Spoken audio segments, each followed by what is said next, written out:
And your character goes through like a lot of trauma during the movie. Yeah, that's an understatement, isn't it, Jayden?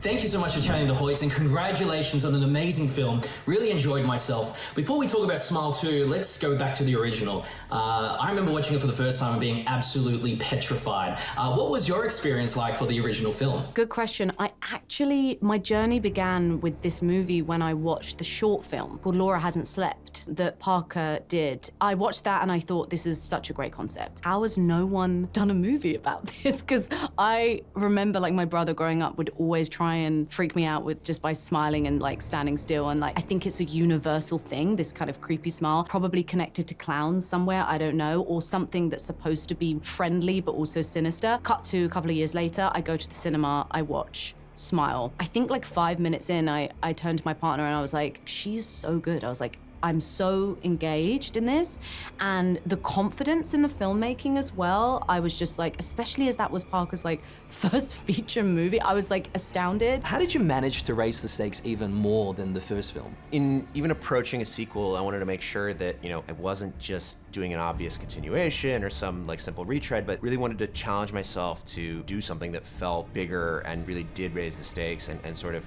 way more intense even than the first film. I think, you know, I like to think of it as almost like the first Smile walked so that the Smile 2 could run. What was the most challenging scene to film? There's a scene and it's a one shot, and there's a lot of technical things that had to happen that we could only really do it a couple of times. And I think it was it was like a 5 minute long situation, or it felt like 5 minutes, maybe it wasn't. And it's when I'm in the clinic. What I love about Parker is he loves things to be as practical as they can be. But basically, like in the middle of a scene, someone will come out and swap a prop as the camera's still on you, but it might be like below. So that's what we did. So it's a lot of moving parts, and also I'm slapping myself in the scene. So I didn't want to do that 100 times.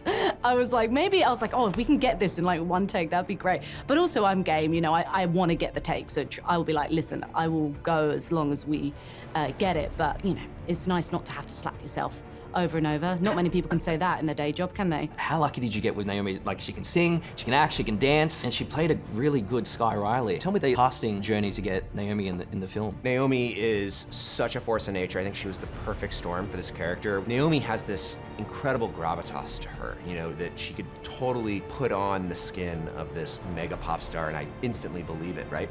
But she's also capable of these incredibly raw, human, deeply upsetting emotions that she's so good at. And then, yes, she sings all the original songs, she performs the choreography, and it really felt like a true like partner in crime in making this film. Well, I can't wait for everyone to watch Smile 2 on the big screen at HOYTS. Thank you so much, appreciate it.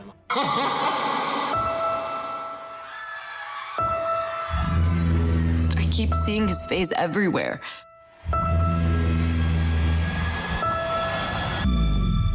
Stop smiling at me! It's latched onto you. If we don't stop this thing, it's gonna kill you.